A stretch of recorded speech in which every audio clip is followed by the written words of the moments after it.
Okie dokie. So, welcome back, everybody, to the 7 day fast start. This is day two. We had a great turnout on day one, and we were supposed to record this last week, but here we are. So, we've got Alan with us, and obviously, we are your hosts. I'm Robert, and we have Alan over on the East Coast. And this is day two. And today, we're going to be talking about your market, your superpower, and disruptive idea. And as I briefly mentioned, I made a quick little live video in our Facebook group. These three things are if you're launching a business or an offer, if you get these things wrong, it can really make it like swimming upstream. And if you get them right, it's really like, I don't want to say that this is the only thing that matters, but certainly can help you have that kind of a hot knife through butter type of feeling, if you're going out there to the market and you're nailing these things. So this is really about, the foundation of your entire offer. And Alan's going to be light on this, but quick recap on, not even a recap, but just to show you the roadmap. So some of you guys have seen day one. I hope everybody. And if you didn't, we covered, the 7-figure economics, like what goes into having $1 million online business and how does that work? How many products you have to sell and what different types of products should you be selling and all that. And we pulled up the economics spreadsheet, which you guys have access to. Then we kind of covered everything about this model, which in a nutshell, you have a front end offer, usually lower ticket, gets a lot of customers in there. You go to different marketplaces or advertising networks rather, and you advertise your front end offer. You bring in a lot of customers, and then you have other things to sell those people, whether it's high ticket backend or recurring programs and whatnot. And that allows you to fully automate your front end acquisition, your customer acquisition, get a lot of people in. And then you have also a process for turning a profit from those, because one thing we covered was a lot of people make the mistake of trying to be profitable on their acquisition offer, on the first thing that they sell. And that can be very difficult. And as soon as you just take the acquisition offer and dump the money back into advertising to get more customers, all of a sudden you start to find that as long as you have something else to sell them, you can be a lot more competitive and you can actually run ads to get clients. And, this is something that a lot of people mess up. Like I have a friend who's been doing this for a while and he keeps coming to me with his business and he's like, I want to run ads to this. But I'm like, look, you can get the best advertiser in the world and he's not going to be able to fix this unless you fix your economics. Like he only has one service to sell. And if he takes that to the marketplace, his cost to deliver that service is already 50%. So then if he's going to spend money acquiring customers too, then there's going to be no margin left. And so the only way that would work is if he had more things to sell to those people to turn a profit. So yeah. And this is day two. We're going to be talking about, like I said, the picking a profitable market, figuring out the superpower of you or the person that you are publishing. And then we're going to be talking about a disruptive idea, which is going to help you kind of cut through all the noise out there in the marketplace. And we have this little trifecta here, the market, the superpower, and the disruptive idea.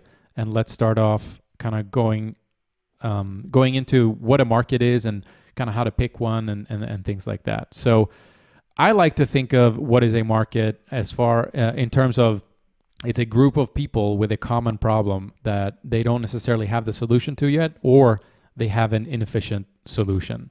So, Alan, we have a couple more things obviously to say about this. So can you maybe bring us your thoughts about what is a market? Because a lot of people, they hear, maybe niche is like another word for it, but it's kind of one of those words and people don't maybe sometimes even think about what it is and so on.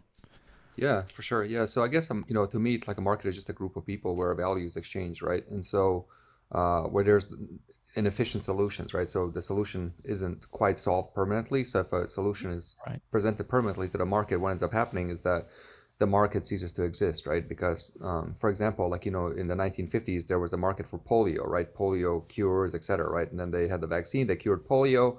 And the market no longer exists, right? Because that vaccine cured polio, right? And so one other thing about, market is just an exchange of value, right?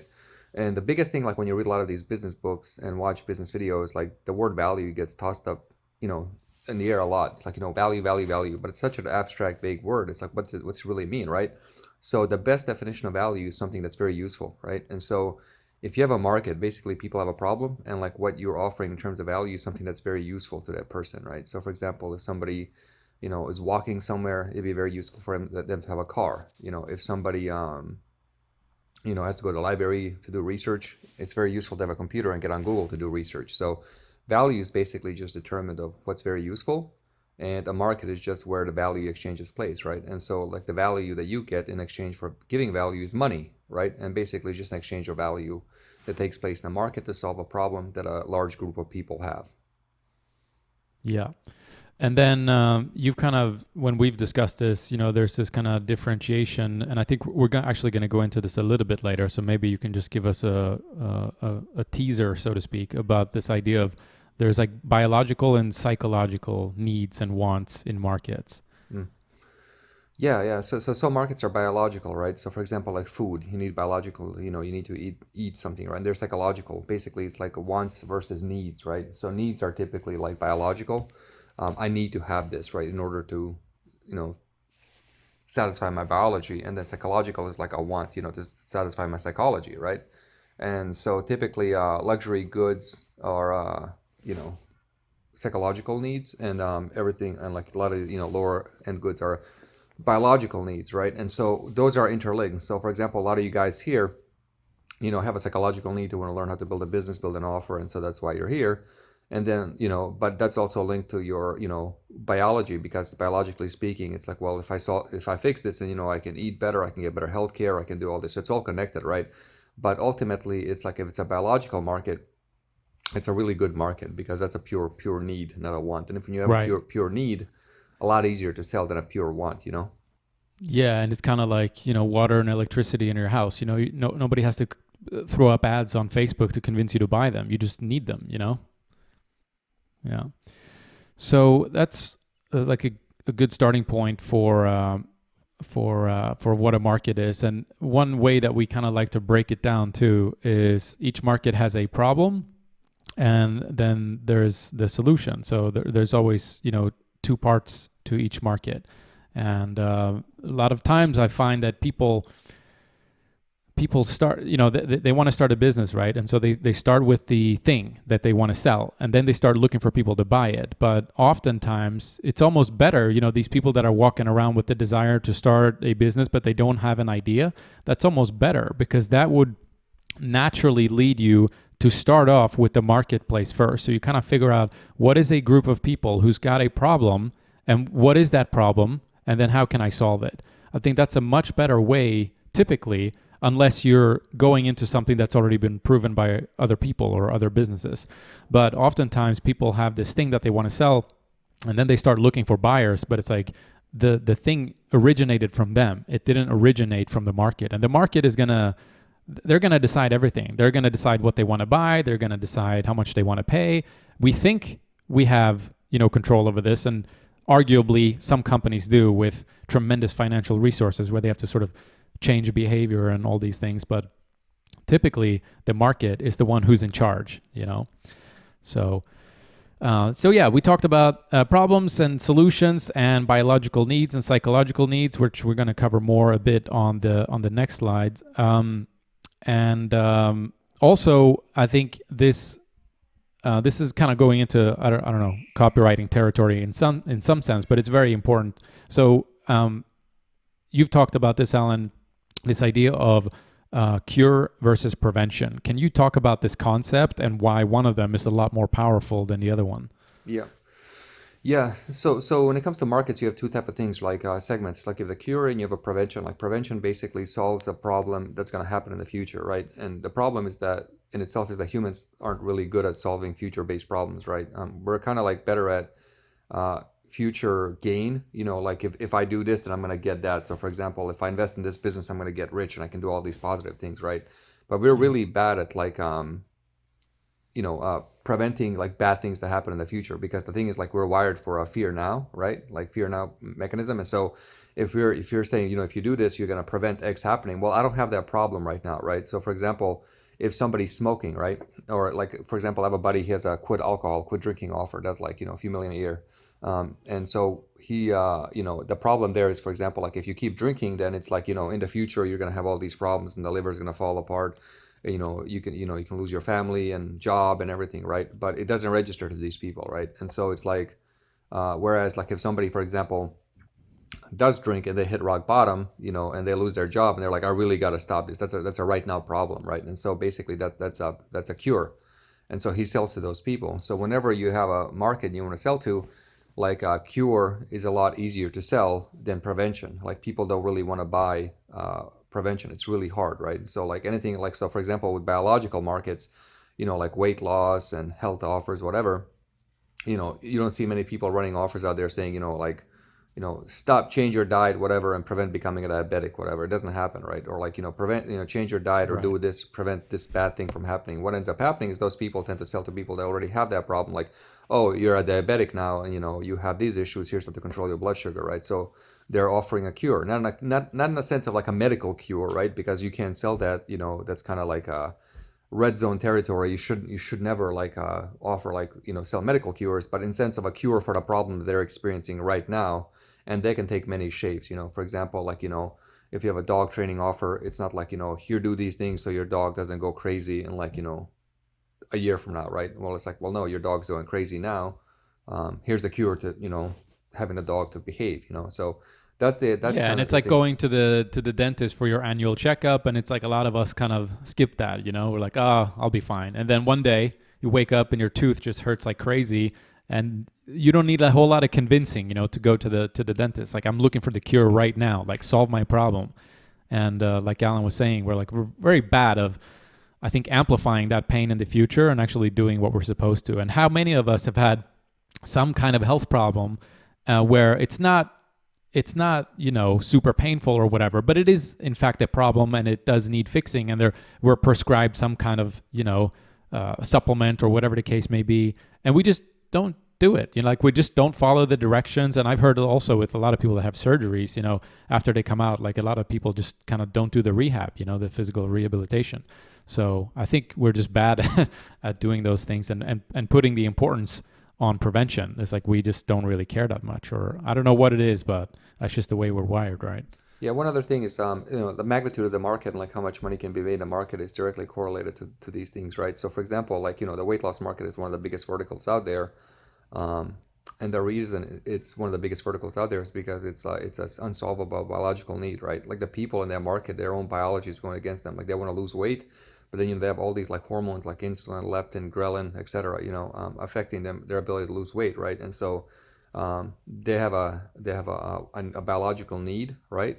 And they have a real problem which they need a cure for, right? Like a cure for weight loss. How do I lose this weight? And so because of that, that's why you see so many products and offers in the weight loss market. So when you think about weight loss, you're mostly thinking like, oh, it's like supplements, weight loss pills. So it's not the case. Like a weight loss market is like treadmills, bikes, gyms, workout videos, like YouTube content site about like dieting, losing weight, etc. Like all this stuff. It's like a massive market, right? And so a market also can fragment itself into various value provisions, right? And so that's basically the best example of biological market, and that's why there's so much money in the weight loss market. And there's a bunch of different markets like this.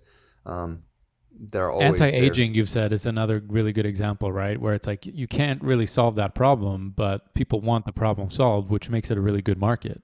Well, you can't solve the problem permanently, but it's like you can like if you focus on like extending telomeres and stuff like that with biology and stuff, there's some scientific evidence that shows you can slow down aging. But yeah, exactly. I mean, people get people age, people get older, etc. Wrinkles show up, etc. And so like as they get older, that market is really good. Typically, biological markets tend to kind of correlate with the you know timeline of life, right? And so the older people get, the more health things happen, right? And so like when people, after you turn like 35, things start to fall apart, right? So Right. weight gain, vision, gray I'm hair. 34, so I'm looking forward to it. Yeah. So like things happen, right? And so, the older people get, the more biological issues they have, right? And on the Yeah. corollary, what also happens is that they tend to make a lot more money, right? So somebody that's 40 years old tends to make a lot more money than somebody that's 20 years old. Now, a 20-year-old doesn't really have many biological health issues. Most of them don't, right? And so they're fine. And so, but they don't also make a lot of money, right? So they don't have a lot of discretionary income. And so, like, if you're selling to like health markets, it's better. So I have a buddy doing like he's selling like 400 books a day, in the anti-aging space, like how to live to be like 100 years old or something. So and it's really cool. And the one thing I realized is like the older the demographic gets, the more money they have, just because on the factor of spending X amount of years in a career or whatever. Yeah. And that has a huge effect on it, because if your market doesn't have a lot of money to spend, then it's like it'll be really hard for you. It doesn't matter how good you are at your offer, the marketing, whatever. Right. If they don't have the money, there isn't much you can do to get something that doesn't exist. And so Yeah, I still remember when I first started out with my online business, there was a guy who was also starting out, and I remember that he was trying to figure out which market to sell to. And I'll never forget, because I think it's a great example to kind of illustrate the point you just mentioned, which is that some people just don't have money, right? And that's not typically a good market. He said, I want to sell websites to struggling comedians. I'm like, ooh, I don't know how much money you're going to get out of that market. Yeah. So yeah, and you've been doing this for a long time. What are some markets that tend to do really well, that are sort of ripe for making money online specifically? I think that's why a lot of us are here, right? Yeah. So I think the biggest thing with people that want to make money online is they want to go find like they have two problems, right? One, they want to have a unique idea, because they think that uniqueness of idea is like the solution to all the problems. It's not. Right. It's marketing and sales, right? So the biggest issue most people have when it comes to looking for a market, they want to have a unique idea that somehow magically it's like this thing solved. And this thing comes from like that whole Bill Gates had an idea on Microsoft, he got rich. Like Zuckerberg had an idea for Facebook and he got rich. So a lot of this in our modern folklore, I guess, with like society celebrating these super achievers, right? Like Bezos had an idea and now he's rich, right? So if I just have a unique idea, I can get rich, right? And that's fine. There's a case like that, but an idea is like not worth much, right, without execution. And so it's like the marketing and stuff like that, all the economics and everything behind the idea is what really matters, right? That's the first thing. The second problem most people make is like they want to go into a market that has no competition. It's like it's like they're the only ones to discover the market, right, et cetera. Right. And this goes back to like the idea of how most wealth was acquired, right, in history. Basically it was like you explore and you land in some country or some land, and nobody claimed this land, and because there's nobody there, all the land is yours, right, and you just have to defend it. And that's how or like, for example, the era of gold rush, right? For example, you just find this gold mine and you can mine and you get rich. Or, let me just find this stock, that nobody has, not many people are in. So it's undervalued and it's got to get into this thing or whatever. And then it's like, I can make a lot of money, right? So there's this pattern there. But the problem with that is like with marketing and, the openness of the internet is like, if you go somewhere, and there's nobody there, there's like a chance that there's not much money to be had there, because it's right. There's no barriers when the digital world. There's no barriers. You don't have to go over the ocean to find the land. You don't have to go over the mountains to find a gold mine. You're 3 clicks away to the market to find out what's there, right? And so, and just on a fundamental level, I mean, if there's no competitors there, it's probably for a reason. There's no margin. There's no money to be made, because a lot of times, people find a gold mine. Well, guess what? Other people find out about it and they all flock to it until it's no longer a gold mine, Yeah, exactly. So like for me personally, I like to go into the markets that have a lot of competition, or like a lot of competition, because, other people have like, people prove the ads, people tested the ads, people have proved the products, people tested funnels, people tested backends. Like they figured a lot of stuff out, right? So I just got to go in and see what they're doing, and I know how to do it better. And I do it better, right? And so that's the biggest thing as far as that goes. Now, like the other thing is also to look at, as far as market goes, is to look at like parallels that are happening, right? So for example, like, if you want to go to a market, there are a lot of books being sold on Amazon. If people are buying a lot of books on Amazon on the topic, and there's no book offers, chances are that book offer will do very well, even though there's not, even though it doesn't look good from the surface level. So when I say go into a market, I'm not saying, go on Facebook and see if anybody's running ads or not. I'm not saying go on Google or YouTube and see if anybody's running ads or not, or anybody has a direct response style offer like we teach. What I'm saying is like, go look in a market like as a whole, like, our retailers, local, like Walmart, Target, whatever you have in your country, are they selling it? Are the bookstores selling it? Are there YouTube channels for free? Because that's a market. Even though somebody's creating free content, they're getting paid by YouTube ad dollars, right? That's a market. So look at all these things and see what's going on, and so like you want to go where money's already being, money exchanges hands, and so you can get some of that exchange for yourself with your value contribution to the market. You don't want to be you don't want to, you want to stay away from two things. One, the uniqueness of idea, and two, you want to stay away from, trying to find this little, cave that's full of gold that nobody else found, and that you're going to get Right. rich. I'm not saying you can't do it. You can do it, right? But given It's just enough, like hard. yeah, it's going to take you, a very long time, and you're working against probabilities, right? So it's like it might take you a year, it might take you 5 years, it might take you 10 years, it might, take you forever. And then the problem with having a uniqueness ideas is that you lead the market with arrows in your back, meaning that even if you do have a cool unique idea and you were the first to go do it, well, guess what? Everybody's going to copy you in like 3 months, 6 months, a year, right? And so like we're running this book offer, and a lot of very famous gurus are now like copying us. And so it's like leaders in that sense lead with arrows in their backs, right? They show up, and then everybody else shoots them. They fall down. They copy the model, and basically you're fighting with savages across the board. And so you want to avoid that. So the best thing to do is like go into market where money's already exchanging hands, because that market is established, and you want to kind of go navigate that market using better marketing and such. Yep.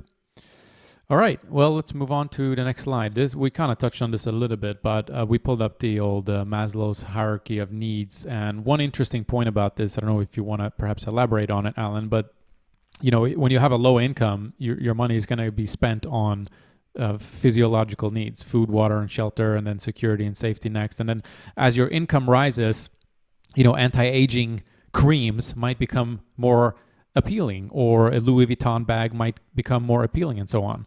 And when I was 24, when I graduated college and I got a pretty good corporate job, right, as a working in an insurance company. But I just wanted more out of life, right? That's all I knew. I didn't know what I was going to do. All I knew was that I wanted more out of life. So I had this job. I was 24. It was a pretty good job. It was better than a lot of what my friends had. My parents were pretty happy. They could brag to their friends that, hey, my son graduated from college and he's got a pretty good job. And I just kind of internally hated it. And I stayed for, I don't know, a bit less than a year, and then just decided that enough is enough. And I quit my job. And I told my parents, like, after I quit my job. And my mom was, she's from Eastern Europe. She came from a low income, very much food, water, and shelter kind of a need. So for her, it was very difficult to comprehend how somebody could do something like that, because this is the lens that she was looking through. But, luckily I had a pretty good childhood, and I had, food in my mouth, and I had a roof over my head, and I had my education. And I was like, I could probably do better. I could probably not only have these things, but I could actually do something that I enjoy. I could actually maybe build my own business and have the freedom to not ask somebody if I want to take time off, or whatever the case may be. So these things that we do, they change based on income. So yeah, Alan, I don't know if you want to add anything to that, but I think it's a very good thing to note before you dive into a market. You should understand like who's in there and what are their needs, Yeah, yeah, for sure. I mean, this is really, really important. It's really important because like the thing is like people don't have any consideration on this, right? So they want to sell like as if this doesn't exist. The problem is, the great wall of Facebook, Google, and YouTube exist, and in order to get over that wall to get your customers, you have to pay them, right? And so Yep. if you're targeting people with physiological needs who only, look for food, water, and shelter, and basically, and you got to go pay Facebook, say 20, $30 to sell a book. Well, guess what? They're not going to have that money to pay you in order to cover your cost, right? And so you have to be really aware of this, as far as where it goes, And so that the interesting thing, because this is a pyramid, is because, lower income, of course, is going to be the biggest segment. You'll have most of the population, like I think according to the U.S. Census Bureau, I think it's like 50% of people are there, right? Like in its physiological safety needs. And then it gets smaller and smaller and smaller, right? So it's like on one hand, you want to have like a big market where you have a whole lot of people, but the other hand, you want to, you want them to have a good income so they can buy your goods and services that you sell. And so this is really important. So I'll go over a few things, example of market. So for example, safety needs, for example. So we're not going to sell to physiological needs at all, because that's kind of like, there's That would be no, like the gas and the utility stuff, right? Like the yeah, water. yeah, yeah, Like none of us are doing stuff like that. yeah, basic, yeah. So safety needs, will, for example, would be survival market. So if you guys see these offers out there running, like, get a credit card, knife, or, a backpack, whatever, to survive in case of something bad happens. That's basically safety needs. Belongings and needs and love needs, that's basically like the relationship market, like relationship advice, dating, etc. Esteem needs would be like content creator, like something that has an expression of their, expression for them, And self-actualization would be like, for example, self-help, like something like Tony Robbins market, etc. So people that are out there, trying to like, get by every day. They're not going to be thinking about, I need self-help, etc. I mean, some might, actually that the ironic thing is that's what they need, but that's not what they respond to, right? And so you got to really tailor your market as far as like who you want to sell to, because who is a lot more important than what, because who is the, the people that give you money for the what, and most people, what they do is they approach a market with the what. It's like, I have this thing to sell and I got to go find people that want to buy it. It's a really bad recipe for disaster. And that's why a lot of people out there, when they start an online business, they always come up with the what first, and they don't think about the who, and they try to go bolt on the who, like who's going to buy this, I have this great idea, I like it, therefore other people should like it. And it never really works out. Unless there's a bunch of luck involved. But like we said in day one, this is supposed to be the thing that removes the luck factor. So if you kind of follow what we say here, you don't have to rely on that stuff. Yeah. There's always luck involved on some level, like we're all Right. lucky. I mean, we're lucky Facebook exists. We're lucky Zoom exists so we can get on this call. We're lucky to be alive at this, point in time. We're all, but you want to remove as much as luck as you can, because luck is something that you have zero control over, and you can't manufacture or you can't control, right? And so we don't work with luck, we work with probabilities. And so we just mathematical probabilities to increase our odds. Yeah. And I don't know if you guys can tell this, but what we're kind of teaching you here are the pillars of understanding, what a market is and kind of what makes a good market and so on. We don't necessarily want to just give you a list and like, hey, pick something from the list. We're trying to teach you how this works so that you can leave here and teach this to your friends, or understand it on a level where you don't need the list. You can just sit and think and research and come up with something on your own. So another thing that we want to touch on here, because I remember starting out and like all these distinctions there are layers to anything in life. And so with this too, it was like there are so many distinctions here that I treated everything the same. I thought that a B2B market was the same as a B2C market in all the ways possible. I thought that they would buy the same products at the same price, on the same social platforms and whatnot. And so that's just not the case. So this is another one of those pillars that you need to understand. So there are B2B markets, business to business, and then there are B2C markets, business to consumer. And, we could break those down a little bit more.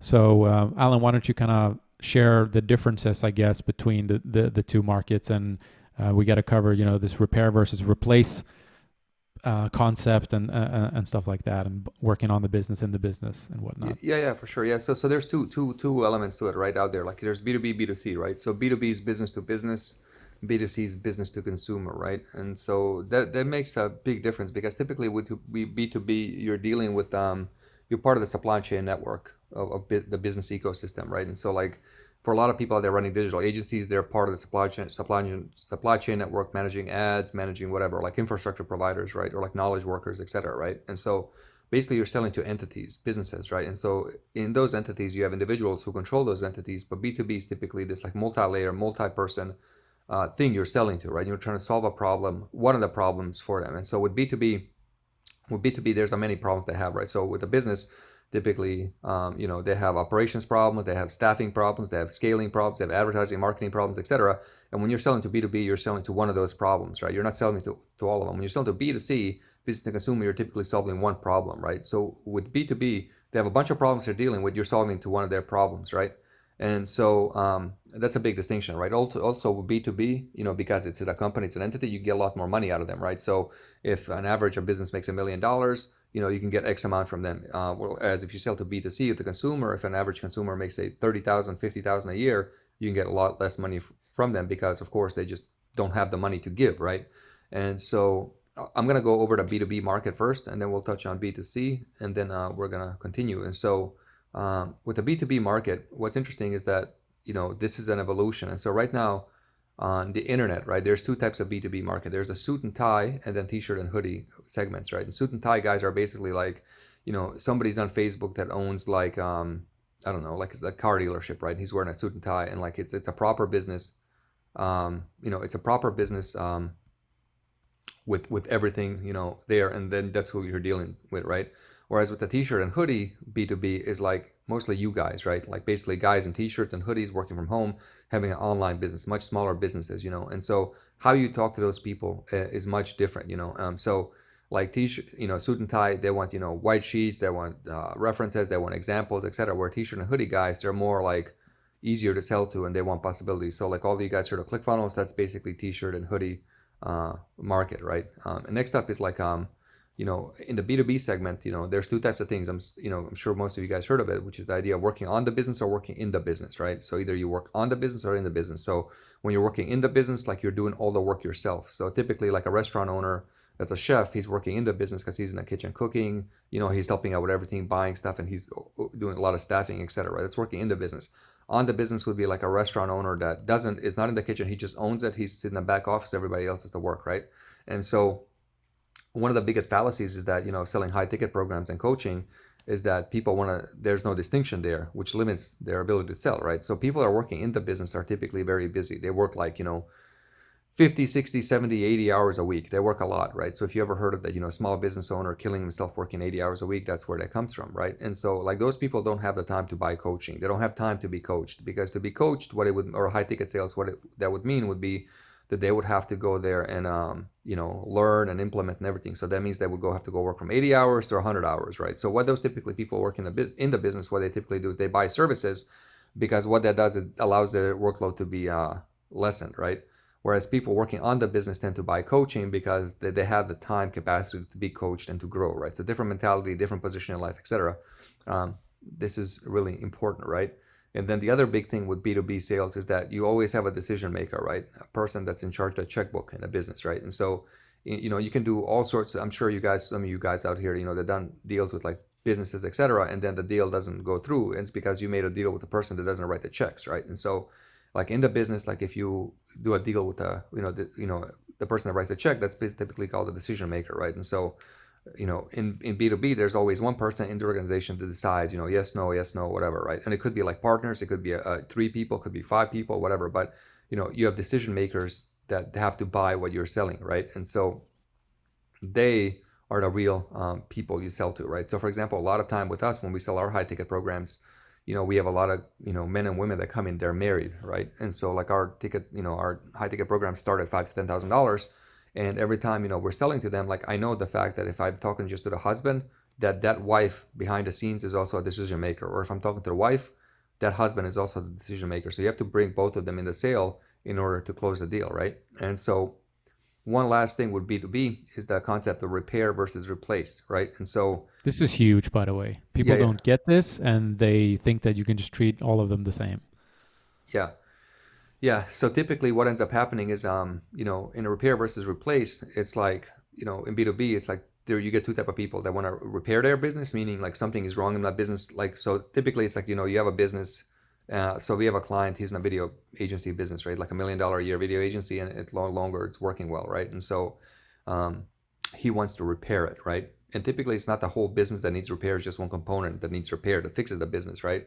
And so he wants to repair the agency, right? And then we have other people that come to us, they're like, I really hate my business, I don't like it, I want to replace it, right? And so when you're selling to B2B, you have to first figure out like people you're selling to, they want to repair or do they want replacement? So like if you're selling to a lot of dentists, they don't want to replace them. They don't want to go be, something else. They just want to have more money being dentists, right? Or chiropractors or whatever, whereas a lot of people that are kind of like a digital entrepreneurs, not really like, not the people that wear uniforms, right? So like a lot of B2B, another subsegment of the B2B market is a uniform, right? And so like dentists, chiropractors, et cetera, they wear the uniform, right? Versus the ones that don't. And so typically with a suit and tie people and with a uniform-based crowd of B2B market, they want repair. They don't want replacement. Like a dentist doesn't want to go, 10 more years to a different school to be something else, or a chiropractor or whatever, right?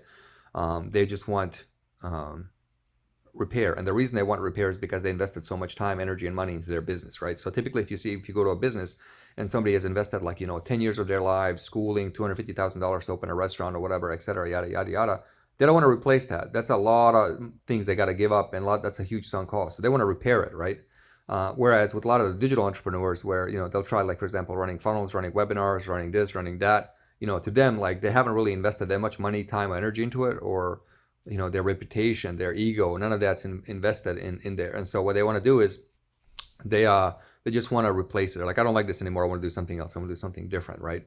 And so those are the huge distinctions for B2B. And it's really easy to know to notice these differences. Like now that you're aware of it, I promise, like next time you guys talk to a prospect or something like that, if they're in the B2B space, try to pay attention to this and see if you can identify which one they fall into. And the reason we bring this up and the reason why Alan spent some time talking about this is no matter how hard you try, you will not sell replacement to somebody who wants to repair. You might be able to after like a year of trying to help them and they don't get what they want and they finally come to the conclusion themselves. Maybe. But when they first come to you, they've made up their mind. I'm here to buy replacement or I'm here to buy repair. And you do not want to try to sell them the other thing that they, didn't come for. It's very hard. Yeah. And the thing is, it's like the reason they want to repair it, not replace it, is because, they want to repair their ego. They want to repair their past. They want to repair all these things that were great. So it's like, it's not that the business, like typically people that want a replacement are people that don't like their business. They're just not happy with it, right? Repair people, they had a great business that was awesome, etc. Like our, video agency client guy, right? Like he, his whole thing was make $1 million a year, travel the world, stay in the best hotels, eat the best food, do nothing, right? Well, the money made money, right? So the business made money. And so it's like, he wants that back. He wants to hold on to it. He wants to repair that, right? But it's irreparable. It's not repairable because the market has moved on, and so he has to replace it, right? So huge thought. Next up is B2C, right, which is business to consumer. And so, I said before, like, you basically are solving one problem for the consumer, be it like losing weight, making more money, etc., right? Like learning how to play guitar, piano, whatever, right? And so demographics play a huge role, like where they live, how old they are, etc. And so, for example, like, demographically speaking, men and women buy different, right? They buy different, and so they're different and they respond to different things. So you got to be aware of that. Ages also, for example, younger people respond a lot better than older people. So years ago, I ran a survey to one of my lists, and it was like, why do you want to do XYZ, right? And like younger people, all of them, below, let's say 28, the common thing was like, I want to travel, I want to buy a Lamborghini, I want a private jet, and all that, right? And then above like 30 something, right? The crowd was like, I want retirement, I want house for my kids. Yeah, I want security, I want to pay my kids college, I want this, right? And then older folks were like, I want to give back, etc. So that changes a lot, like how you speak to them and what you sell them, because like if somebody, wants to retire and you're out there like on the screen flashing a Lamborghini, you're not going to resonate with those people, right? And so that's a big thing. And so the other thing is like also like like I have this thing where area of the city dictates customer base, which dictates quality of ingredients they'll find acceptable, right? So I live in Charlotte, North Carolina, right? And so this city's changing. It's like I think the second fastest growing city in America, right? And so like we have like 100 to 200 people moving here a day, but before different cities were different, and basically like ingredients in restaurants I noticed would be like different. So like if you go to one part of the city, they would use cheaper ingredients, and then you go to another city, they use more expensive ingredients, right? Because that was the standard set by the customers, right? So if you go to like an expensive part of the city, and you're like, hey, and you use cheap ingredients, the customer base will be like, no, this isn't good enough. Take it back in the kitchen. I'm not eating here, right? The business has failed. Whereas there's a tolerance level, and so like also like in the B2C market, there's a tolerance level for quality, right? And so like certain people, might dictate quality and different things. So for example, like older folks, like say 40 and up, right? Maybe 45 and up now. They grew up reading newspapers and stuff. So they like to read sales letters. They don't like watching videos or sales videos. They like to read content, they don't like to watch content. So younger people, they don't like to read at all. They like to watch, like, I never read a book. Fuck that. I don't care about a book. I just want to watch, right? So you gotta, factor in how they consume stuff, right? And the last thing we'll leave you with, what is a market is basically don't compete on commodities when selecting a market, right? And so what we mean by that is like don't compete on things that are don't sell web design. Anybody out there can do it. And so like we have this thing, if what you're selling is on Fiverr for $5, then you probably shouldn't sell it, right? So like if for example, if you have a video agency doing animated videos and you can go on Fiverr and get an animated video, probably you shouldn't sell it, right? You shouldn't sell it, because what ends up happening is like you don't have price elasticity for your product at all. And then what will happen is like you'll just run a bunch of ads to your product, and then the people seeing the ads, they'll just go, oh, let me see if there's a cheaper version. I'll go over there, right? And so that's what I do now. For example, like I spend like a stupid amount of money online, right? And I have this habit where It's like if I see something like an ad on Instagram or Facebook, whatever, I'll just Google coupon, right? And it's like, boom, there's always a coupon for like 20, 30% off, it's like, it's there, right? And it's like a habit. And so, if you're selling commodities, you'll be running ads and just creating awareness, and you'll be selling a whole lot of fiber courses or services for other people that you make no money off of, so don't sell that. So if anybody, in somewhere can do it really cheaply, you don't want to be the one doing that. So let's move on to the next thing, which is the timing. Yeah, just one more quick thing on this is like if you're looking at this and you're trying to decide where to go in, like which kind of segment to sell to, another thing to consider is in day one, the first question that we posed to you guys was, what is your goal? Like, what do you want this business to look like?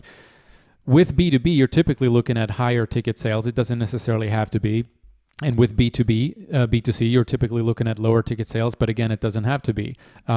The way that those businesses play out can be very different. One can be very much sort of, computer-based automations and selling, e-commerce products, and you never speak to the customers and so on. And then B2B can very much be more of a relationship-based business and that kind of stuff. So keep those things in mind, I guess, when you go into this, because whether you pick B2B or B2C, there's going to be opportunities in both.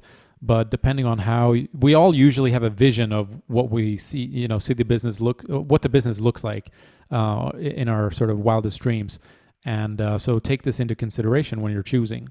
I do want to say something interesting here that's really important, should be consideration. Like you guys should really reflect on your core values and build a business around your core values. So therefore you can sustain and be happy. I think that's one of the biggest lessons I learned over the last 12 months, as far as picking a market.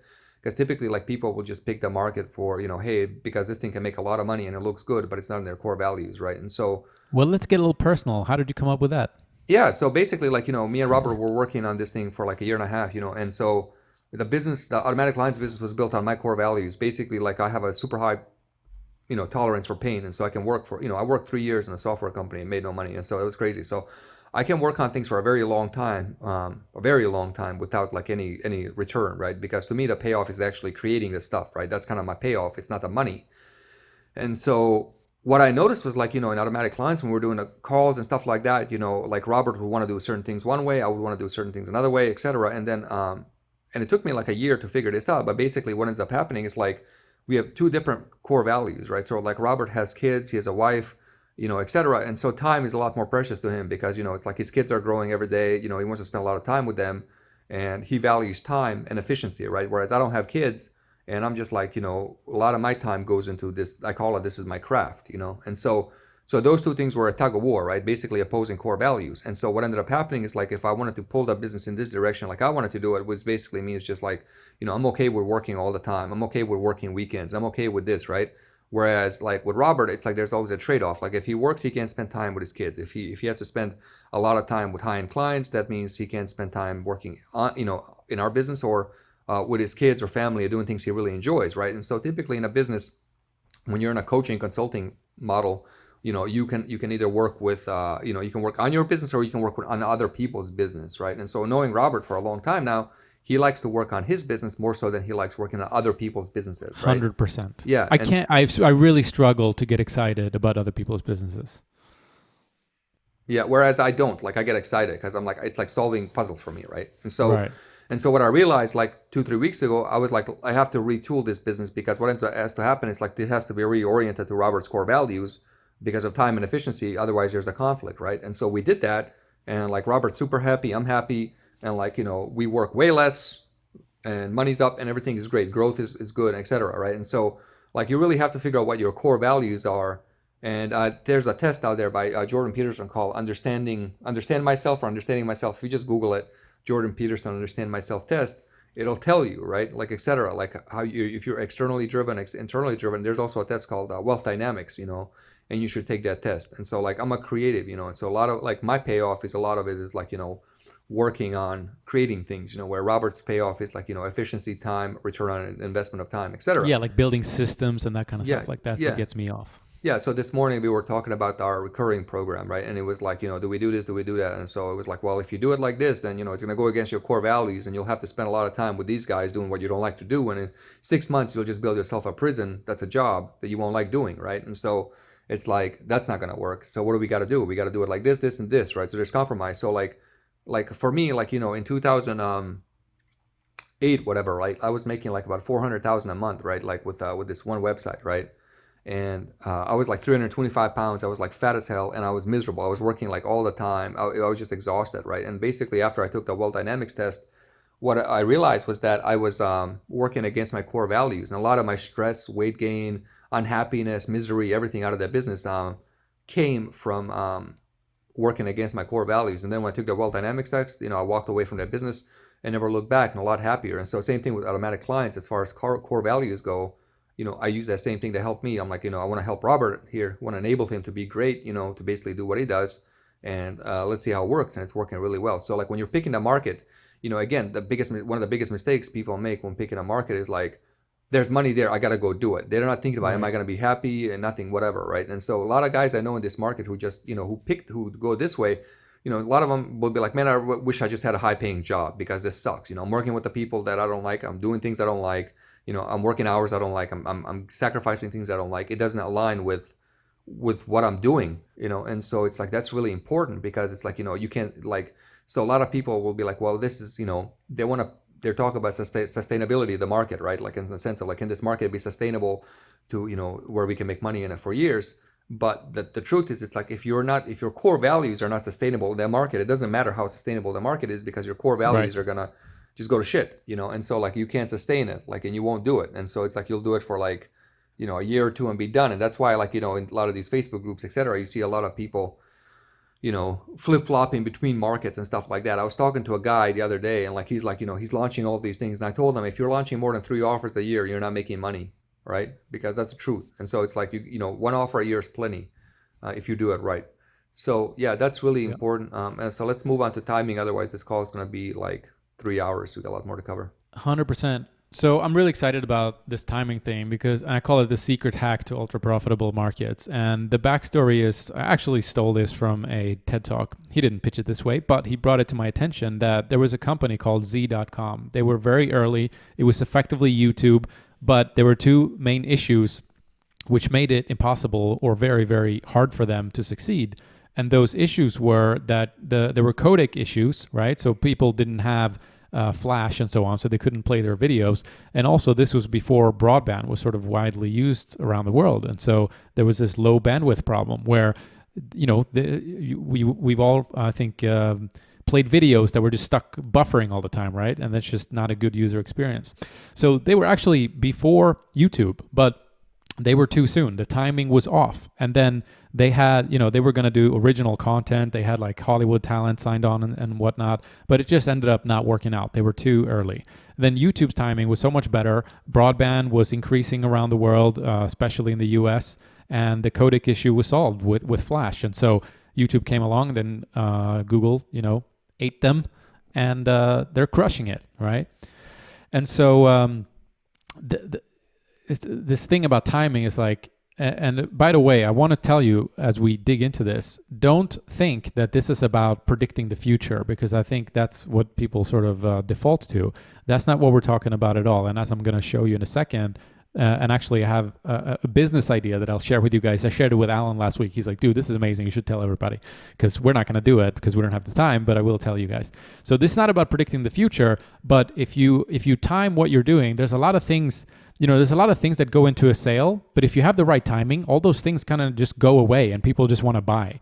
So timing can be really, really used to your advantage. And one point that Alan brought up when we were putting this together was also the opposite of that. Can be a very difficult thing where if you're trying to fight the hype, if you're trying to sell something that is now available widely on Fiverr and nobody really wants to buy it anymore, then you're really fighting an uphill battle that you are not going to win. So as far as timing goes, I just pulled up some things here. We don't need to read too much into them other than me proving the point. So I pulled this from Ahrefs, where if you look at April 2020, you can see the term mask skyrocketed. Shocking, right? COVID came and all of a sudden everybody was Googling masks because they were buying masks. Of course, this would have been hard to predict, but even if we just go back to that time of March 2020 and we say, hey, look at what's happening around the world right now. Everybody's starting to buy masks. I should probably figure out how to sell masks. You would be making a killing. The biggest problem would probably be finding an ad network to to sell it on. But you see the point, right? So what we see here, and search traffic is just one sort of thing to look at, but it is a good indication of trends and whatnot. And so what's interesting here is there's like this, there seems to be this like big spike, and then after that there was 4x more traffic than pre-spike. Now COVID is a kind of a unique example because it's still not gone, right? But I have another one. So Bitcoin, same thing here. You look there in December 2017, there was this massive spike, 16 million searches in 1 month. And then after that, there's a 4 times higher search volume than before. So if you time your thing, if you timed the thing that if you're sitting there with a blank sheet of paper and you're just trying to figure out what to sell, hands to God, like if I were to just start over today with nothing, the first place that I would start is Google Trends.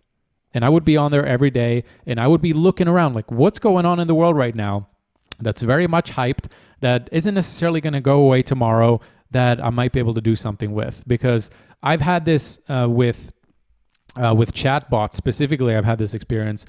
We'll see if Alan has an example too, but I saw the whole chatbots thing. I can't remember when, but let's say 2018 or something like that. Again, I can't remember. I have terrible memory, but I think it was around then, and it was brand new. And all I saw was like, hey, the open rates are amazing. People are clicking. I'm like, holy crap, this is coming in here, and it's not going to replace email, but it is a great addition to email. So I'm like, okay, I'm going to go, I'm going to learn everything I can about this. I'm going to start building some bots and blah, blah, blah. And I did that. I spent the weekend. I really kind of familiarized myself with it. And then I think I posted on my Facebook or something like that. And sure enough, I got my first client. Then I got another client. Then I got a third client. And then I actually sold a course on it too. And actually, come to think of it, I never should have abandoned that, because that would have made a lot of money if I stuck with it. These things where trends come and where the timing is right, it's like, man, it's just, I don't know exactly what it is. Maybe Alan has a better grasp on it, but it is so much easier to sell something when it's hyped, when it's active right now, and when it's on the up and up. It is such a different experience than selling something that's just kind of stagnant or selling something that's on a decline. So Alan, I don't know. First of all, have you had an offer that's kind of gotten, the benefits of nailing the timing? Yeah, my weight loss offer. I was getting customers on Google for like $9, right? But the thing is about timing is like, there's different things. Like, so a lot of people were selling weight loss offers like in supplement stores, and I just sold it online. So timing of going online was good, Right.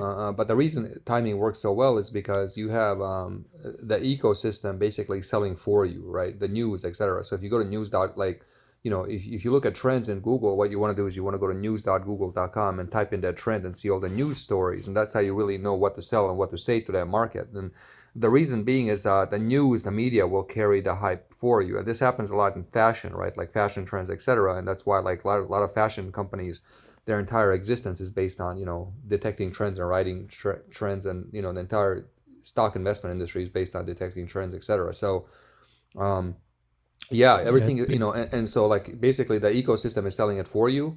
And then the other thing is like, you don't have too many people doing it, because, if too many people are doing it, everybody's aware of the sales process, and everybody's aware of the sales process, there's massive sales resistance. And with their sales resistance, things get hard across the board. Like, it costs more, you make less, and so with the right timing, it's like, everybody's selling it for you. You don't have any sales resistance, and everybody's else convincing people that this is it. So you just got to hit the jet stream and do it. I have friends that we call them like surfers, and basically they just surf these trends. They make a lot. So like when COVID hit, they were selling vitamin D supplements for immunity boosting, with all the scientific studies backing them, and they made millions of dollars. And then they just wait. And I have one friend in Thailand, Greg, and all he does is like, this is his life. He basically waits. And he'll come in like every 1 or 2 years, see a trend, spot it, make like $2 to $10 million, and then pull back and hang out, ride bikes, travel, do whatever, see another trend, Smart. make 2 to 10, etc. Yeah, and his like a huge villa. He built like a huge villa up in Chiang Mai in Thailand. It's like sick. And yeah, and there's a lot of guys like that. The only thing with that is like you don't really have a sustainable business model. And I think his like brother-in-law is the developer that works with him. So like, the brother-in-law has like a job, and then like whenever he sees a trend, he gets a brother-in-law to come in. They bang out a project together. They make a ton of money and they leave. But yeah, timing is really important. The problem with timing is like you have to go look for it. You can't just wait, And so it's like you have to. It's a strategy, right? And so Yep. like, if you do focus on timing and doing these things, then your strategy elsewhere, it's going to suffer, because it's like you can't control these things, like you can't create timing, Right. you can just be part of it. Yeah. Yeah, and so just to give you guys some examples, right now as we're recording this, NFTs or non-fungible tokens, which is effectively these, a way to buy art online, and you can show that this is the unique painting or picture or whatever, because I think they upload it into the blockchain. It's a little bit above my head, but it's all the rage right now. Like everybody's talking about it. And so if you had an offer on that, you would crush it, because there's also FOMO. There's also people that have fear of missing out. They're like, oh, this thing is so hot right now. And especially if it's a money-making thing, which this seems to be, because one NFT just sold for $69 million the other day. So that thing would crush right now just because of the timing. Everybody's talking about it. It's in the media, and Gary Vee won't shut up about it. And it's like there's all this hype around it. And so that's one thing. And by the way, if you were to do that, sell shovels, right? If during the gold rush, you got to get lucky to find gold. But if you sell shovels to people that are looking for gold, you have a much better chance of being able to pull it off. So don't go create NFT art, or what? Yeah, NFT, that was what it's called. Don't go create the art. Create the tools that people use to create and sell the art. Anyway, that's one example. The other one that I told Alan the other day, just an idea that came to me, was, if I bet you this would work, right? So you would wake up every morning, especially if you're like me and you live in Europe and you're 6 hours ahead of the East Coast USA. You wake up, you go to Google Trends, you see what's happening right now in the world. You maybe wait for 1 or 2 or 3 good ideas, and then you create t-shirts that evoke some kind of emotion or some kind of opportunity to express yourself around those topics. And then you just sell them, you upload them to Printful or some, print on demand company like that. And then you just launch some Facebook ads and off you go. So again, some recent examples. I haven't watched it, but there was an interview with Prince Harry and Meghan Markle, and there's this feud, right, between the royal family and the couple. And so I just had this idea, right? Like, what if you just went out, you made some funny t-shirts, and one said like Team Meghan and one said Team Queen or something like that. Guarantee you that would sell. And it would do really well for like a short amount of time, and then it would kind of plummet. So like Alan was saying, if you're doing this, understand that this is sort of a conscious decision, that this is your business model, that you're out there looking for trends, and you capitalize on them when they happen. Otherwise, they can definitely be a distraction if you're running a regular type of business, and then all of a sudden you're trying to, dip your hand in all these new things that keep coming at you. So we don't have to spend more time on this, but definitely consider timing. Am I too late to the party? Are things stagnant, or are they on the up and up? It can play a huge difference as you go out there and choose your market. Okay, this one I think we can kind of race through, but you need a market to sell to, and you need something to sell. And what you sell to that market has to be able to be sustained and sold at scale. I don't think anybody's here to build a business that's going to make 10 grand or 20 grand. We want to be able to sell something that can scale. And this was another thing that came into consideration when me and Alan were talking about kind of going in two different directions, is that I love building systems and sell stuff that you can, you create it once and you can just sell it over and over and over again. And Alan loves to kind of work with people and solve their problems and stuff. And one is, both of them are good, right? But one of them, you have to involve your human manpower, and the other one, you can kind of just sell stuff. You create a digital product and then resell it, and they both have pros and cons. But something to consider, especially if you try to apply the AC model. But one thing, Alan, you brought up as we put this together was this idea of market share versus wallet share. Can you speak on that a bit and how this plays into this? Yeah. So big corporations, they focus on market share, right? Basically, like how much, if it's like, say, Samsung and Google and Apple, whatever, like, how much market share do we have, right? And typically market share is focused on commodity items, right? Like how much market share do we have, because people have to have those, like cars, how much market share, etc. But wallet share is what we focus on. Basically, wallet share is like looking at your customer base and saying, okay, on average, my customers, have an income of $50,000 a year, right? So how do I engineer my marketing, etc., so I can get like $1,000 a year out of that wallet share, in exchange of value to them, right? And so if you have, 1,000 of them, right, and they all may on average make 50,000, and then you get $1,000 a year out of them, then you got $1 million a year. Now you don't have to get $1,000 up front. You get $83 a month, which is $1,000 a year, right? $20 a week, etc. So you can slice it many different ways, but you got to focus on wallet share, because your customers should be viewed as a renewable financial resource, right? And as long as you offer value to them, they offer value to you. Remember, you offer what's useful to them, they offer what's useful to you. So they offer you money, you offer what's useful to them, etc. Back and forth. And so that's really important. Yep. And honestly, I think we can kind of move on to the next slide here. So this is something that Alan notices as well about the ecosystems, and oftentimes this means social media platforms and how price elasticity matters here. So can you talk about this, and then we'll quickly show the market selection matrix, which we're going to give to you guys, and then we'll move on to disruptive idea or superpower. I can't remember.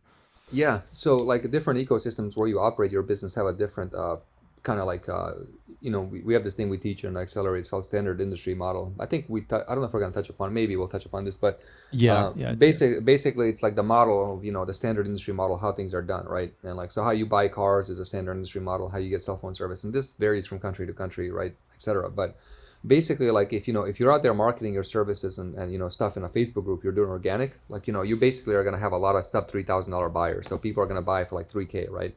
If you're running, say for example, a certain ad with a certain marketing, you'll get sub $10,000 buyers. And then if you're running things differently, you're gonna have sub $36,000 buyers, right?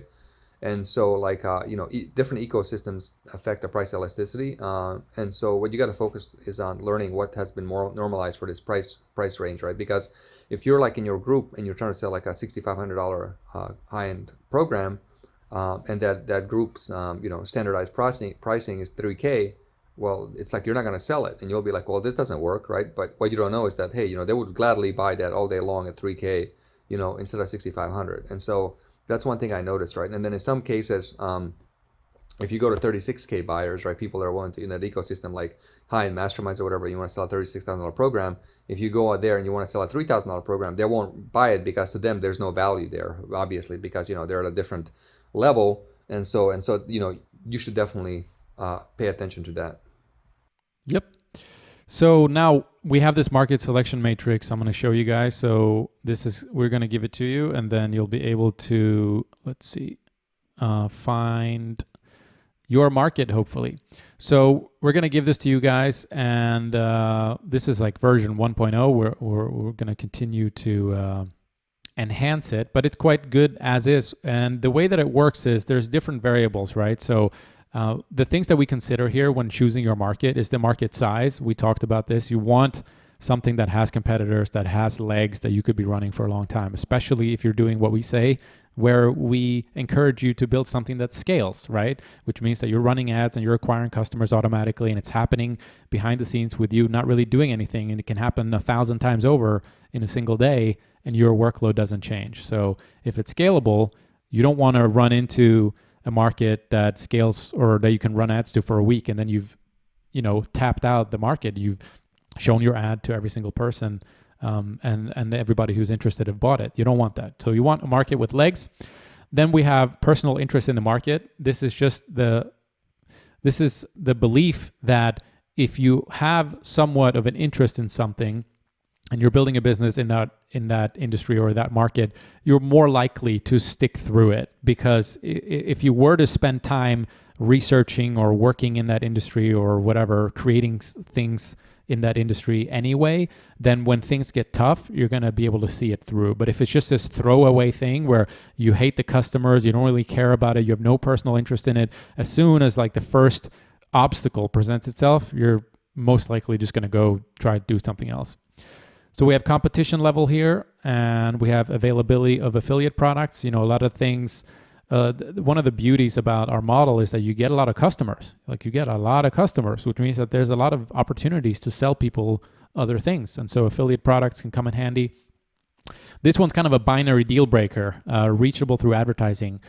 We do not really love businesses where you can't advertise at scale, because that means you're going to have to find some other way of acquiring customers. And if there is a way to acquire customers automatically, the way that we teach you, the way that I just spoke on, then that's absolutely the way that we should be doing it. So if you're running an offer to some indigenous culture where they don't have internet, they've never seen a computer, it's going to be hard to reach them, right? You're not going to be able to get their attention and show them an offer, and they might not even have money to pay you. So that's not a good idea. And then we have high ticket potential, recurring potential, and we talked about timing too. It's not necessarily a deal breaker, but can help or not help you. And then these are the weights assigned to each one. And then what you want to do is you want to start off with yourself and kind of have a think about what are some markets that I could potentially be interested in. And we have that sheet for you guys, the niches sheet. It's in the membership area with thousands of them. You can go in there to get your brain going to try to figure out what are some industries that I could potentially see myself working in or having an offer in or running a business in. And then what you want to do is just put down 5 of them here and then go through and just kind of do a little bit of research. So market size, okay, if I'm going into the dog training space, then I would just simply Google how many people are selling to them. Or if I'm in the cat food space, I would try to find how many people or how many companies are selling cat food. And then there's a little bit of a guide here, by the way. If you hover over here, you can see the different market sizes. And then you just put in the numbers. So 10 equals mass market, 1 equals tiny. So then you just put in the numbers and personal interest. So if you have none, then you put 1. If you have very high, then you put 10. Competition level. So again, a lot of this comes down to just kind of Googling around and also using things like, similar web. Similar web, you can go, let's say you find cat food. Chewy.com. Okay, so let's check out Chewy.com. So you would put in Chewy.com, and this is going to give you an indication of what's happening here. Look at this. They got 43 million. Not to be fair, I'm going to interject here. Like Chewy.com sells all sorts of pet food, not just cat food. So if you're doing cat food, you got to be careful. So like you should go to Amazon. Yeah, sure. Yeah, Amazon, look at the reviews and everything. Yeah, but effectively that's the idea. But Alan's right. You want to find the specifics of it, but clearly these guys are crushing it. But so if you're doing, personal finance or whatever, like go to Amazon, look for how many books are there. Are people reading books? Are they writing books? Like we had a client who was going into the auto industry to basically help people, like auto sales guys, do better. And we went on a call with him and he was like, he couldn't get any traction. We went on Amazon. I was like, man, it's just not a lot here. It's like not a lot of people are selling to this market. And we're like, there's probably a reason for that, right? So what are some other ways, Alan, to look for competition other than just kind of looking at, go to ClickBank, see how many products are selling, go into, the marketplace on ClickBank. Yes, searching for Shopify stores. It depends on what the thing is that you're selling, right? Whether it's a book or it's like a Udemy courses, like whatever it is that you're selling, you want to go find how many other people are selling something similar, to the same market. Yeah. Then you can go to Amazon, look at how many reviews and everything. I mean, just explore. Yeah. So a lot of this is just kind of Googling around. Same with affiliate products. Once you have identified, 5, 10, 15, 20 different people or competitors, then typically if you want to look for if they have an affiliate program, you just scroll down to the bottom. And there's usually going to be like an affiliate link. So see that? Affiliates? These guys have affiliates. So then you can look into what they're selling and whatnot. And then you could put that into the sheet. And reachable through advertising. So this just comes down to, is this market available like on social media? And can I reach them? Like, can I target them somehow? And if they're not, then you probably want to scrap that offer right out the gate. But this calculator or the selection matrix will kind of tell you that. High ticket potential, what would you say? What is the definition of high ticket? 3K plus, 5K plus? I'd say 1K plus. 1K plus. All right. So you want to be looking at 3K plus. Yeah. If you're going into the cat food market, it might be difficult to find $3,000+ things to sell them, and so that would kind of score lower.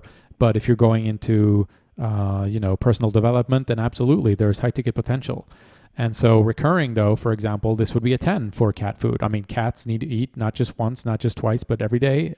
And today, tomorrow, and 30 days later, 2 months later, they're going to need to eat. So great recurring potential.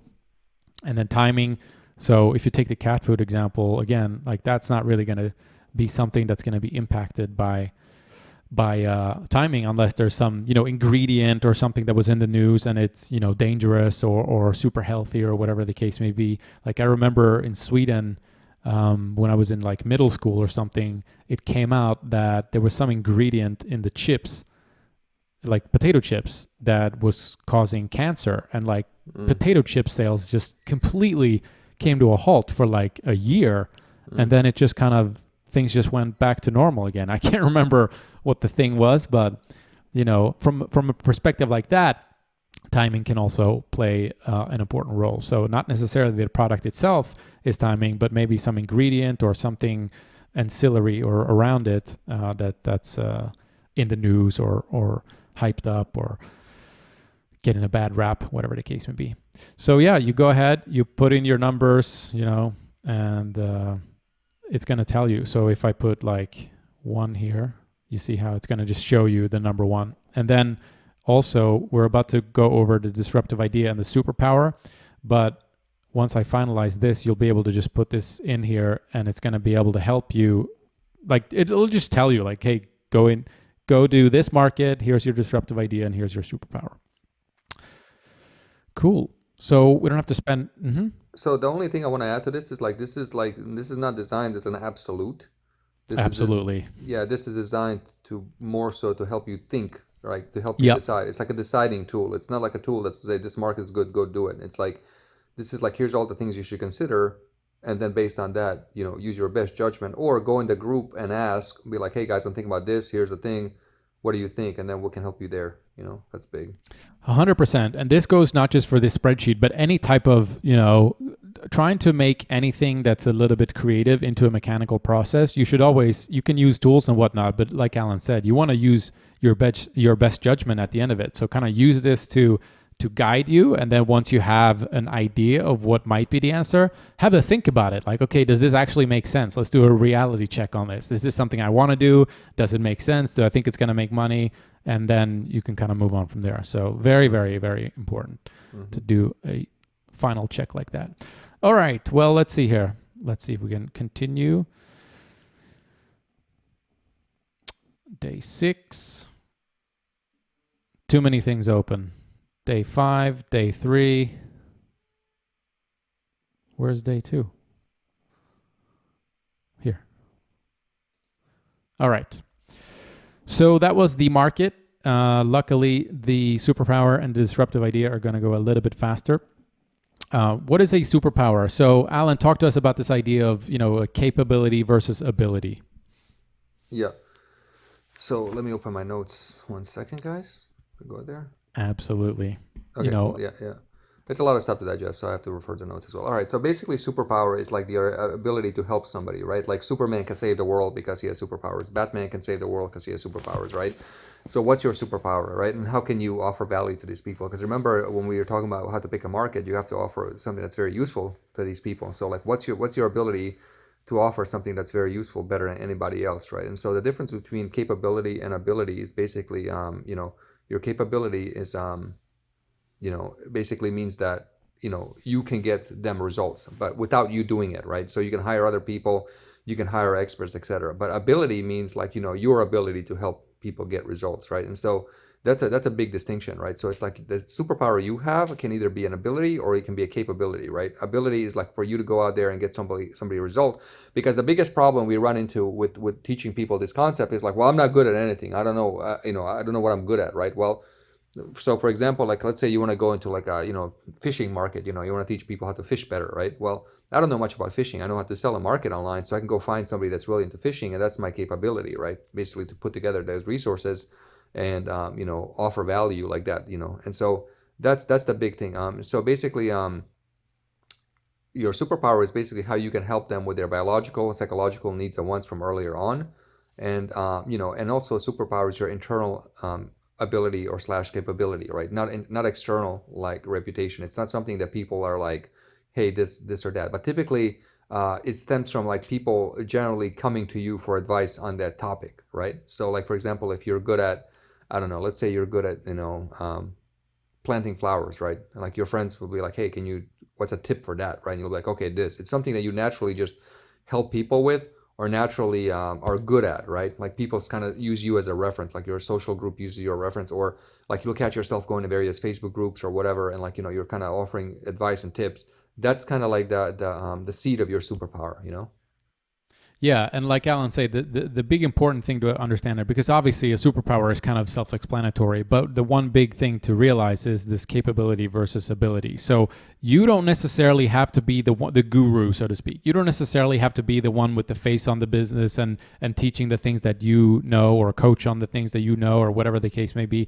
Like you can take a step above that and be the person who organizes everything around it. You can find the guru, you can set up the funnel, you can organize all the marketing, and you could have a business where you're actually publishing other people. And we have clients who do this, and they do really, really well. Like we have one client who's in, I think, 2 different markets, and he's probably looking into a third. And it's like, it's a really good idea, because a lot of people kind of default to, what can I teach people? And if that's what you want to do, by all means do it. But realize that you could actually go one level higher than that and apply this model without you actually being the person who's doing it. And just a one little quick example, I love this one that Alan, you've talked about on our calls before. What's his name? David Geffen? Yeah. Yeah, so give us that one, because it's just super, it's a good analogy that explains this thing. Yeah, concept. so I was watching this interview with Steven Tyler, right? That's the guy from Aerosmith, and like he was so happy about buying his, Hawaiian house. You know, he bought a house in Hawaii for like, I think $2 to $3 million, whatever. You can look it up. And the interviewer was like, well, how come you didn't, get it before? And because he got the house from the money he made from that show, Celebrity something, where they like rate singers, whatever. And Right. he said, well, America's yeah, Got but Talent it's like, or something. when you have a group of 5 people, you have, a manager that's, you got to split that, tour, whatever, 6 different ways. You have all these expenses, and then the government gets half. It's like, you don't have much left over. Whereas there's a guy, David Geffen, like, he basically owned the record label, Geffen Records. And, he had all these guys under his record label. And now, he's worth like $7-8 billion. And, he has like a $500 million yacht. He's not sweating a, $1 to $2 million house in Hawaii. So Geffen has no ability, but he has the capability. Whereas David Geffen's ability is actually to congregate the capability of others and then basically leverage them, Yeah. So that's a big idea. How do you discover the superpower? Well, what can you help them with? What are you innately good at? What do you enjoy doing? And I'm saying you, as in you or the person that you're thinking about publishing. And one big thing here is this is something that you guys need to understand. When you're asking yourself these questions, you're starting with you as the center point, right? But you want to be really careful about that. And this comes back to what I was saying in the beginning. It's like, it's about the market. It's not really about you. So don't start off with yourself and then develop everything around that. Like you can do that, but you always have to do a reality check with the market. Is this actually what the market is receptive to? Sell them what they want, give them what they need. I'm sure a lot of you guys have heard that. And it's just something you cannot ignore. So by all means, figure out your superpower, or the person that you're publishing superpower. What are they good at? What do they like doing? And what do other people come to them for advice around, and so on. And then once you have that superpower figured out, so for us, it's client acquisition. We can help people get customers like all day long and then turn them into clients, right? So you want to be very clear on what that is. And then you want to make sure that that's something that the market wants. It has to be sexy. Like they have to want it. Like I learned this lesson the hard way many years ago when I thought that I just saw people selling online courses and I'm like, oh, they make money, so I need to make an online course. And I didn't realize that like it goes deeper than that. You can't just sell an online course. It has to be an online course that people are actually interested in. So what I'm good at is systems and automation and stuff. So I did a course on that, and lo and behold, nobody wanted to buy it. What a shocker. It's not very sexy. People want to learn how to make more money in their business, not how to like automate, and save themselves 2 hours here and there. That comes later. Most people just want to know how to grow the business, and then they'll worry about all that stuff later on. So be very careful when you do this. But again, superpower, it's kind of self-explanatory. So we can move on to this disruptive idea, and then we'll wrap this party up. So the disruptive idea, Alan, attention is scarce and at a premium. And one thing that you've said is you're competing with, not just your competitors in the market, but you're competing with a lot more than that. So maybe talk to us about that a bit. Yeah. So most people think out there, like, when they're building an online business that, you're competing with other business owners, like, running the same thing as you are. You're not. That's not it. Like, you're competing with like everybody else. So, you're competing people posting on Instagram. You're competing with people posting in Facebook groups. You're competing with people creating free YouTube channels. You're competing with people on Fiverr. You're competing with people from everywhere, right? So, basically, many years ago there was a barrier to entry, right? In the sense of creating a product, you have to be good at technology, HTML, CSS, and everything, and you didn't know how to sell, create a product, and so not many people did it, right? And but now with, like, anybody can grab an iPhone or a cheap Android or whatever and just put it on a table, hit record, and they can create a product, and they can create a YouTube channel, they can create an Instagram, they can take pictures, they can create Instagram accounts, etc. And so attention, it's like you can't really sell without getting somebody's attention, right? It's like the prerequisite of a sale. What do you mean prerequisite of a sale? Prerequisite of people giving you money is you have to get their attention to pay attention, and so if you get somebody's attention, then you can take that into a sale. But if you don't get their attention, then you can't have a sale. And the problem of getting attention is that everybody's competing with you for attention. And like everybody's competing, like, trillion-dollar companies are competing with you for attention, like Facebook, Google, YouTube, everybody, and there's a lot of noise in the market, right? And so, what you have to do is you have to have a disruptive idea to cut through that noise. Meaning, like, if, for example, with our book, Automatic Clients, like if you see that, on the Facebook feed or Instagram or whatever, it's like automatic clients. Okay, that's a disruptive idea. Automatic clients, right? And so we'll talk more about this. But Because usually people think, oh, I have to work a lot to acquire a client, right? So if it's automatic, it's kind of the opposite. yeah, exactly. Yeah. And so, like, it's a disruptive idea. A lot of people out there running offers without a disruptive idea, or like really stupid ideas that they think they're like catchy, cute and stuff, but just not good. Like they're not disruptive, right? And so, like, a disruptive idea has to disrupt their attention, but also offer value to them in some way, right? So, for example, we'll talk about it in a second that, but it's like, it has to disrupt their pattern of thinking and bullseye hit the value. Like, here's what you need, here's why you need it, and they should understand the whole concept just looking at it without you having to sell them. So, like, the whole thing should sell itself in like one sentence. Like, I should be able to give you money for that one thing just based on this sentence, right? It doesn't have to be $1 million. It can be like $1, but I should be able to give you like a $1 at least for that something. Because then if you have that, you can build upon it, right? And so, the reason the markets exist is because the problems aren't solved, right? And so if the problems are permanently solved, the market ceases to exist, right? And so the solution is typically inefficient. And what it does is the disruptive idea opens up hope for a more efficient solution or a better solution. Because, obviously, if everything else, if something in the market works so well, then, like, there wouldn't be reason to buy other things, right? So, for example, like, I'm an iPhone user. I use iPhones, and every 2 years I'll go try Androids and I come back to iPhone, right? And so, like, I'm kind of like, Apple has solved my problem. And so, like, I don't really like Android marketing and stuff doesn't register. Like, I'll see a Samsung phone or something, I'm just like, whatever, I don't care. It doesn't register. It's not disruptive to me. It doesn't matter. But if something better than iPhone came up where it caught my attention, I'll be like, okay, I'll consider that. Yeah. And the good thing is the product doesn't have to be disruptive. It's just the marketing, because it's going to, like Alan said, kind of cut through that noise. And this is one of those hacks that it's a similar like timing. It's one of those hacks that just kind of helps you, cut through the noise in this case. So with the timing, it's like it helps you with the sale. So this helps with the prerequisite. If you have an idea that's sort of counterintuitive and the opposite of what everybody else is saying, it's going to capture people's attention. They're going to pay attention, and they're going to be like, what is this about? And ideally, it's going to offer, like Alan said, hope. It's going to be, they have this problem. They've had it for a long time. They tried a lot of things. And then here you come along saying the complete opposite, and they go, holy crap. Finally, something that's going to be able to work for me.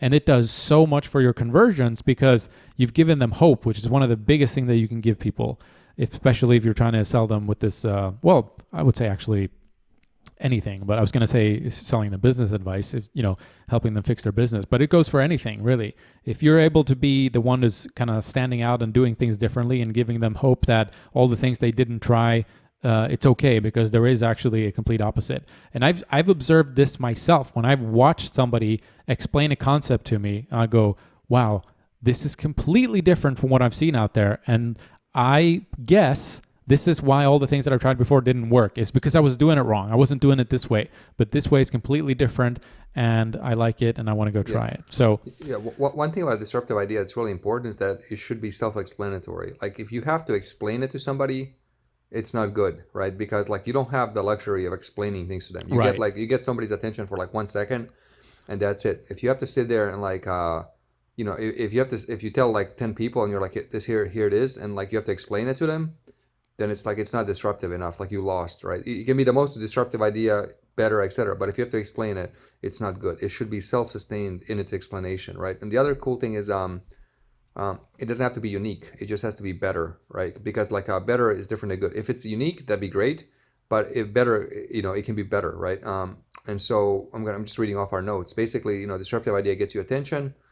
In essence, it's really a marketing angle, right? But it goes a little deeper than that, because a marketing angle is just kind of like, it doesn't have a soul. Like a disruptive idea is like something that really changes people's lives. And so the way you come up with a disruptive idea is typically you have to define a standard industry model, right? And so every industry operates on a certain model. For example, we'll use Robert's agency, so like Robert, in the digital agency space, it's like, you have this thing, you put a proposal, they review the proposal, you get the proposal back, you do a little back and forth, maybe a little negotiation, somebody gets more money, somebody gets less money, etc. And what ends up happening is like, that's how it's done, right? And then like, so typically like once you identify a standard industry model, you have to figure out how to go against the standard industry model, right? So an example would be like, when the keto came, it's like eat fat to lose fat. It's like, holy shit, that's different, right? It's like, because before that was like, count your calories, eat low fat and all that. And just like eat fat to lose fat, and it worked really well, right? And then basically the philosophy of this is like you sell them what they want, but then you really give them what they need, because ultimately it's about value and like helping people out, right? So here's a few examples of books. So the top two are ours, Automatic Clients, that's the disruptive idea, automatic clients, right? And then 2-hour agency. So everybody was working, 20, 30, 40, 50 hours in their agency. And then there was 2-hour agency, right? That's a big one. Robert. Yeah, and so with the agency side of things, the biggest problem that people who ran agencies had was that they were manually acquiring clients, which, like Alan said, it requires, some kind of outreach, cold email, cold call, then you'd have a meeting and you'd have a phone call and you'd figure out their needs, and then you'd send them a proposal and you'd be rejected, and then you have to follow up. And I realized that instead of going for high ticket, if I was just going for like a low to medium ticket sale, kind of productize the different services that we offered and put them on a website, I was able to make the sale straight to the website instead of going through that process. So when I told people that, and then when I told them about the other side of it, which is, delegating some of the workload and building systems, I honestly worked like 30 minutes a month on my agency. So great disruptive idea to our agency. And then automatic clients, like we said, it's instead of kind of similar thread, right? Instead of doing it manually, a lot of people, again, sell people what they want, give them what they need. So automatic is a very big thing.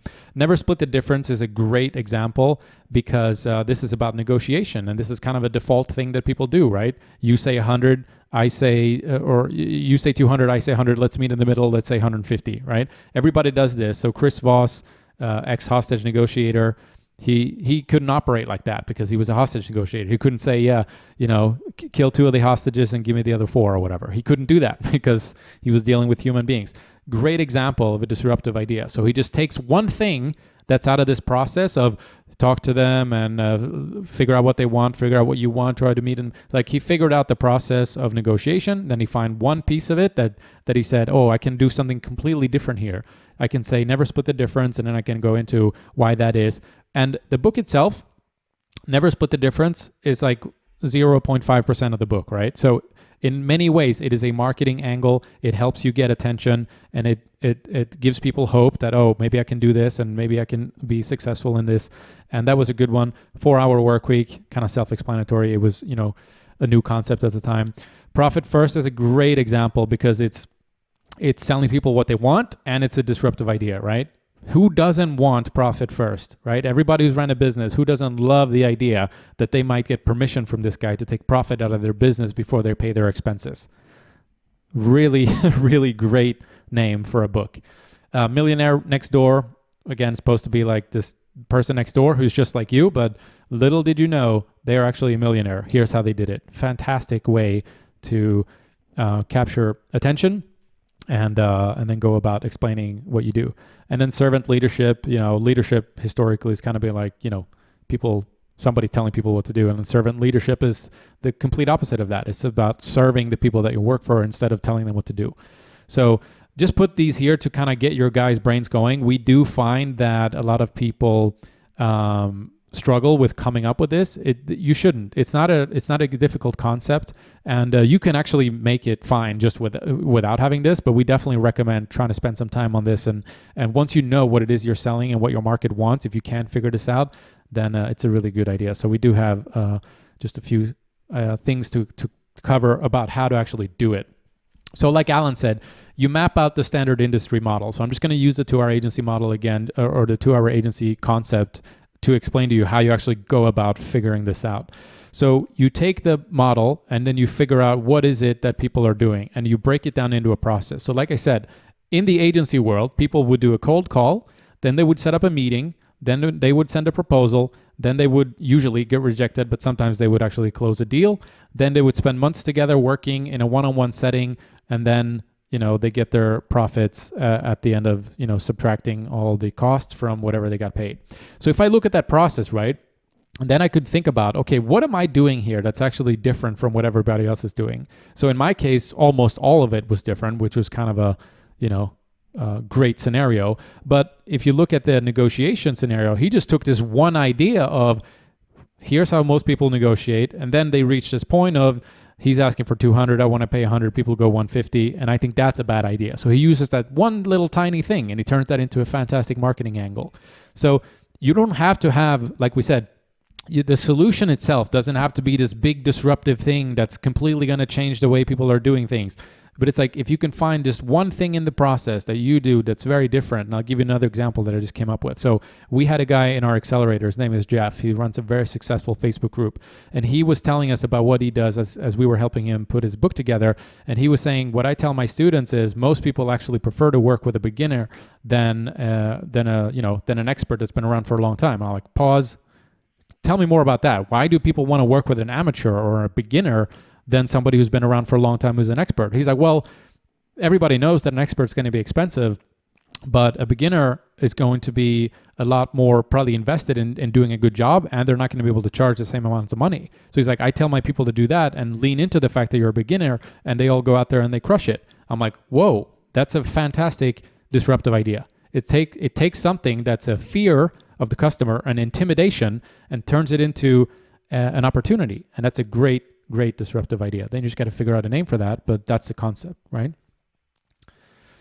And then one thing, this is the last slide really. So when you do this, you typically don't want to make things more complex. So your disruptive idea has to be better typically, right? You want to remove elements instead of adding elements. So Alan gave the examples when we put this together of, removing the gas from the car. So that's Tesla. Or when the iPhone came out, if you guys remember the presentation, he said, we're releasing 3 new devices today or something. He was like, the music player, the phone, and whatever the third thing was. And he's like, but we're actually just releasing one. So they put, the 3 devices into one. So it was kind of removing things rather than adding things. 2-hour agency was about removing calls and meetings and proposals and all these things that people kind of hate doing. And then once you have the concept figured out, you just put it into an easily digestible concept like 2-hour agency, for example. Yeah.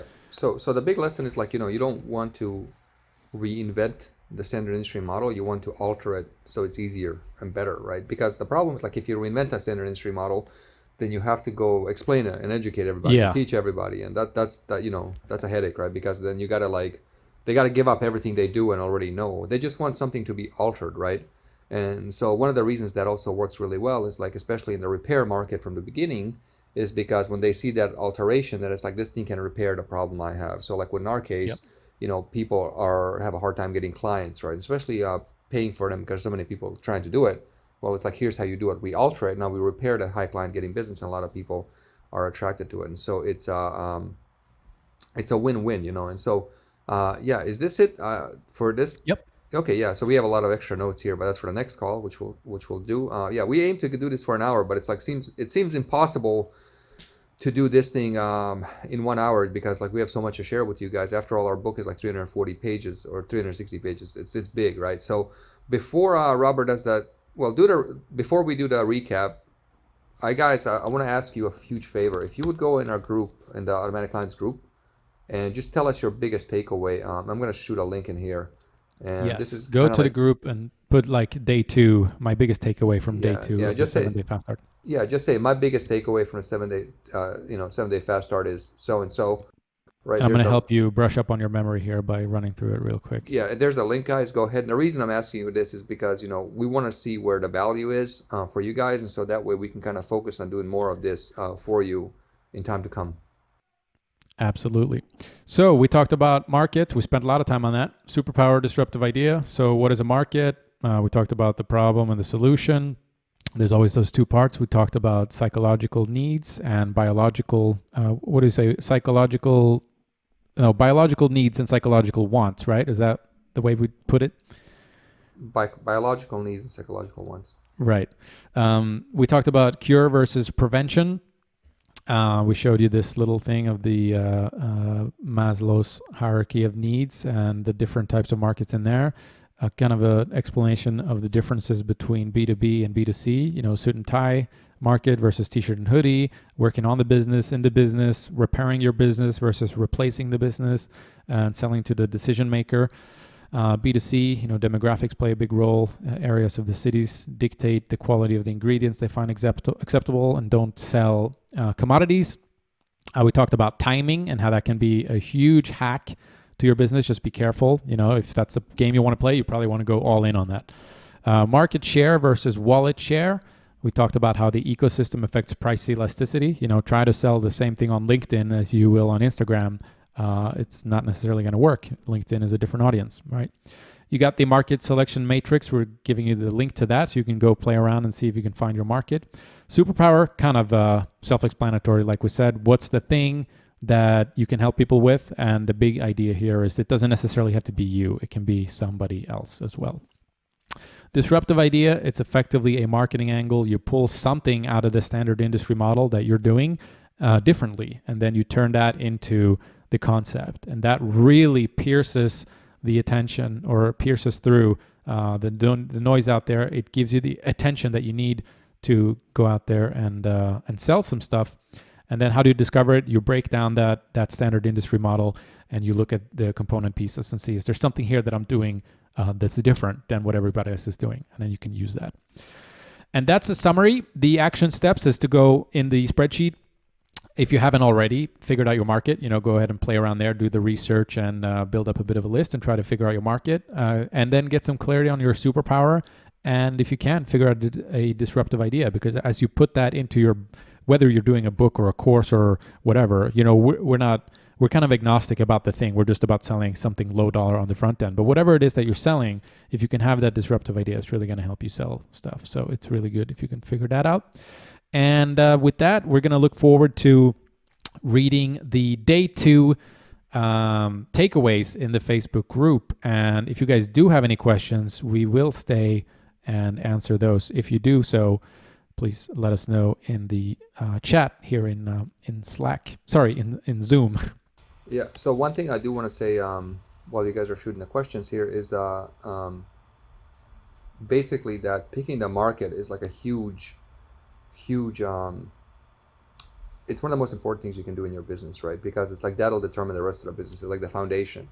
So a lot of energy and a lot of thought and effort should be spent in picking the market. If you guys pick certain markets that you guys think are good, post them in a group and we can help you clarify it, So we did have one question come in privately. It says, does automatic clients have an affiliate program? So we don't know. Because like I've been doing this for a very long time and I've had affiliate programs. And the problem with having an affiliate program in this business is that affiliates will do anything to make a quick commission at deterrent of our success, right? And so what'll end up happening is you'll have affiliates, doing SEO, like, is this a scam? Is this fake? Is this whatever, right? And then what ends up happening is that you get really bad Google optics from having an affiliate program. So basically you're incentivizing a whole affiliate base to create issues, right? That are not there. And so we most likely will not have an affiliate program because for that reason.